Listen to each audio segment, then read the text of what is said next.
네, 안녕하세요. 주고생입니다. 간천님께서 분석하신 조항 페인트 관련해서 지금 발표 2편 시작하도록 하겠습니다. 지난번에 2차전지 전방산업의 그 배터리셀 이제 메인 그 제작사의 카펙스 관련해서 설명을 계속 드리고 있고요.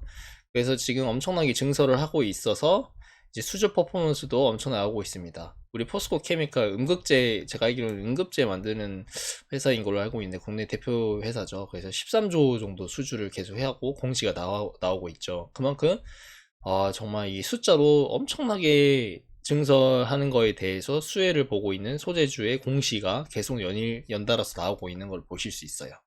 그만큼 2차 전지 시장이 엄청나게 크고 앞으로 더 커질 것이고 규모가 장난 아닐 것이다 라고 보시면 될 것 같고, 그래서 LG 에너지솔루션의 그 생산 카파 규모의 1%만 하더라도 매해 1.4조 정도가 될 것이다 라고 보시면 될 것 같고, 그래서 LG화학 등의 양극재 양극재 분리막 전액, 이게 한 그 가장 큰 나래비로 세웠을 때 빅4라고 보시면 돼요. 소재, 그러니까 배터리에 들어가는 네 가지의 핵심 소재라고 보시면 되겠습니다. 전해액, 분리막, 양극재, 양극재가요.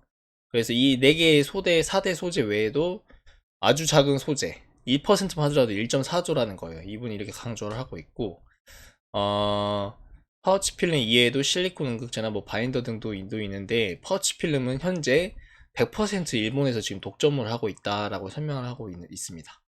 2차전지 주요 소재 일본 노전도 보면은 여기 파우치 보면은 엄청나게 높죠, 일본 노전도가. 그래서 포스코 케미칼은 GM이랑 합작해서 이렇게 뭐 동맹도 하고 있고, 뭐 이렇게 뉴스 같은 거 보시면 될 것 같습니다. 그리고 다섯 번째로 장비 발주도 엄청나게 나오고 있어요. 이제 테네시아, 아까 그 LG 에너지 솔루션의 그 얼티 얼셈블 뭐 거기 있는 공장이 테네시안 공장도 있었잖아요. 그 공장에 증설하는데 필요한 장비 발주도 많이 나오고 있고, 참고로 보시면 될 것 같아요. 얼티 엄세즈네요. 그다음에 DENT라는 회사에서도 미시간 난징 뭐 엄청나게 지금 증설 장비 나오고 발주 수주 발주 나오고 있고, 나인테크, TSI, 아바코도 나오고 있습니다. 쭈쭈쭈쭈 읽어볼게요. 그래서 이렇게 2차전지의 전방 산업은 엄청나게 증설을 하고 있고 시장이 폭발적으로 커가고 있는 단계다라고 보시면 될 것 같고, 주요 그 4대 핵심 소재인 양극재, 음극재, 뭐 전해질, 뭐 이런 소재 관련된 회사도 주가도 엄청나게 올랐죠. 숫자도 실제로 찍히고 있고요. 지금 현재 2차전지는 계속 시장 커가고 있는 단계다라고 보시면 될 것 같고, 이제 본론으로 파우치 필름에 대해서 아셔야 됩니다.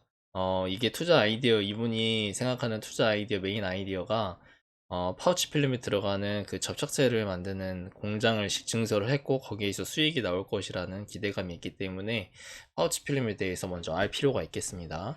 그래서 구성이 무엇이냐 했는데, 역할이 있습니다. 이 파우치 필름은 양극재, 음극재 전해의 분리막을 외부로부터 보호하는 겁니다. 자동차 이제 배터리 같은 거 있으면 충격도 있을 수도 있고 어떤 특수한 상황이 발생할 수도 있고 폭발 위험도 있는데, 이거를 뭐 보호하는 그런 역할도 하고요. 전액에 대해서 우수한 내화학성, 그 다음에 성형성, 그 다음에 이제 접착 성능이 필요합니다. 그래서 접착제는 특화된 접착 물성이 있어야 됩니다. 그래서 이걸로 모든 물성을 보정해야 된다고 하고, 어떻게 생겼냐라고 했을 때 파우치 필름 같은 경우에는 기능성 고분자 필름 사이에 알루미늄 박을 삽입시켜 가지고 라미네이션이 됐습니다. 그래서 복합 필름 구조라고 보시면 될 것 같고, 그래서 이렇게 알루미늄 박이 삽입되어서 산소 및 수분을 차단하게 되고, 이게 부식을 일으키잖아요. 산소랑 수분이 산화 그런 발생을 시키기 때문에 부식을 차단시키고, 그 다음에 진공 밀폐성, 그다음 화학성, 안전성, 기계적 강도가 필요합니다. 그래서 어찌됐든 이제 보호하는 역할을 하는 거기 때문에 이런 기계적 특성이 필요하고, 그 다음에 이제 2차 전지의 수명 특성 및 작동 지속성을 결정하는 중요한 부품 소재라고 보시면 되겠습니다. 그래서 이제 좀 위험성이 어떤 부분이 있는데, 모서리 부분이 터질 우려도 있고, 온도 상승에 대한 내구성 저하, 방리될 위험, 이런 위험들이 있기 때문에 이런 것들을 테스트를 사전에 해서 이런 리스크가 생기지 않게 제품을 잘 제작을 하는 게 그 회사의 기술력이라고 할 수 있겠죠. 그 다음에 이제 네 번째 같은 경우에는 금속층에 별도로 프라이머를 도포하고 접착제를 접착하는 공정이 뭐 이렇게 있습니다. 그래서 생산 속도 뭐 저하가 되기도 하고 환경 오염 이슈도 있고 뭐 이런 문제도 있다고 하네요. 그리고 추가로 산소에 닿기만 해도 불이 붙는 고순도 리튬 등 반응성 높은 재료를 외부 완전히 차단을 해야 되기 때문에 가볍고 유연성도 좋아야 된다고 합니다. 그래서 파우치의 핵심 품질 특성 4가지는 성형성, 그 다음에 실링성이 어떤 거를 이제 완전히 막을 수 있는 그런 실링성, 그 다음에 이제 전기 안 통하게 하는 절연 저항, 그 다음에 내전해성, 전해질로부터 이제 보호하는 것들, 이렇게 4가지가 주요 특징이라고 하네요. 이런 것들을 얼마나 성능을 잘 이제 구현해 나가는 게 그 회사의 제품 생산의 기술력이라고 보실 수 있겠습니다. 그래서 실제로 한번 구조를 볼게요. 근데 구조도 2가지로 나뉘고 있습니다. 이 파우치 필름이 들어가는 제품의 타입에 2가지가 있는데, 하나는 소형 전지가 있고 하나는 대형 전지가 있겠습니다. 우리가 일반적으로 전기차에 들어가는 전지를 대형 전지라고 하고요. 전동 공구라든지 뭐 킥보드 같은 이제 소형 뭐 전자제품에 들어가는 걸 소형 전지라고 합니다. 소형 전지 같은 경우에는 알루미늄 양쪽에 나일론 필름이랑 이제 CPP 필름으로 구성된 5층 뭐 모바일 이렇게 5층으로 되어 있고, 대형 전지에 들어가는 파우치 필름 같은 경우에는 알박, 그러니까 알루미늄 양쪽에 나일론 필름, 그 다음에 추가로 PET 필름이 이렇게 들어가고 있고, 7에서 9층 정도 레이어, 그러니까 7개에서 9개 레이어가 있다고 보시면 될 것 같아요. 이게 두께도 훨씬 이렇게 두껍죠. 소형 전지는 0.1mm인데 대형 전지는 0.15mm라고 보시면 될 것 같고, 이제 시각화해서 보는 게 중요해요. 우리가 이렇게 글만 읽어서는 감이 안 오잖아요. 그래서 2000전지형 파우치 필름 보시면은 왼쪽에는 5개 레이어가 있는데, 중대형 전지는 여기 딱 보면 한 7개 정도 돼 보이죠.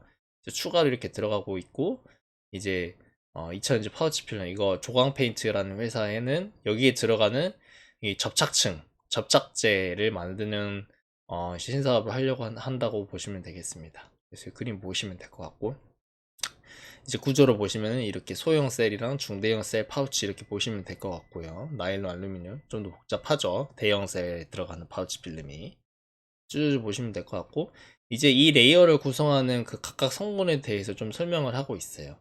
먼저 알루미늄 박이 있는데, 알루미늄 박 같은 경우에는 성형성을 위해서, 그러니까 이렇게 좀 모양을 이렇게 변형시키기 위해서 처리에 함유된 연질의 알루미늄 박이 필요합니다. 그래서 그걸 중간에 레이어를 끼워가지고 삽입시킵니다.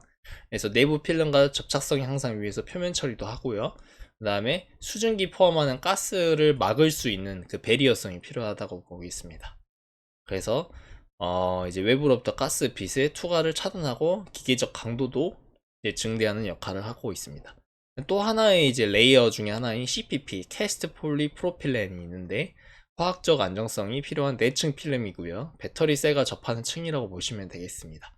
그래서 PP 수지로 된 단층 구조로 형성되거나, 혹은 상기 PP 수지층의 외측이 CPP 수지를 적층하여 이루어진 2층 구조로 형성되어 있습니다. 굉장히 어려운 전문 구조죠. 일단 한번 읽어보시고 좀 관심도 생기고 분석을 하면은 CPP 검색하셔서 좀 디테일하게 조사를 하시면 될 것 같아요. 일단 CPP라는 게 있구나 라는 정도로 아시면 될 것 같아요.